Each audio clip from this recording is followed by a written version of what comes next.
રાજકોટની આ પેઇન્ટિંગની કિંમત ખબર છે? 26 લાખ રૂપિયા. પણ કેમ? મારું નામ રામદેવસિંહ સિંધા છે. હું ભાવનગરનો વતની છું. મેં આ જે ચિત્ર બનાવ્યું છે એનું નામ અખંડ છે. આમાં મેં હિન્દુ ધર્મ અને સનાતન એનું દરેક માહિતી આવરી લેવાનો પ્રયત્ન કર્યો છે. આમાં વિષ્ણુ ભગવાનના મેં 24 અવતારો લીધેલા છે, શિવજીના 29 અવતારો, ઋષિ મુનિઓ છે, ઉપર માતાજી અને સતીઓ છે. વચ્ચેના ભાગમાં જોઈ શકો તમે જમીનથી ઉપર 7 લોક અને જમીનથી નીચે 7 લોક, એ રીતે ટોટલ 14 લોક છે. એ જ રીતે દરેક જગ્યાએ મેં કોર્નરમાં યુગ દર્શાવેલા છે. સતયુગ છે, ત્રેતા છે, દ્વાપર છે અને કળિયુગ છે.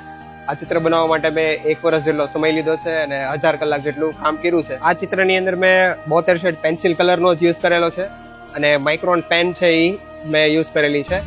અને ડિટેલ વર્ક માટે ફૂલ ફોકસ લાઇટ ઉપર મેં કામ કરેલું છે. આ ચિત્ર છે એ સમજાવે છે કે આપણો હિન્દુ ધર્મ છે કેટલો ડિટેલ વાળો છે, એની કોસ્મોલોજી શું છે, અવતારો શું છે.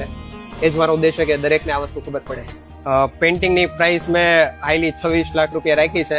એનું કારણ છે, મને એવું લાગે છે કે આ એક વન પીસ બનશે આપણા ભારતમાં, અને મને એવું લાગે છે કે મેં જે સમય આપ્યો છે તો એની વર્થ આટલી હોવી જોઈએ.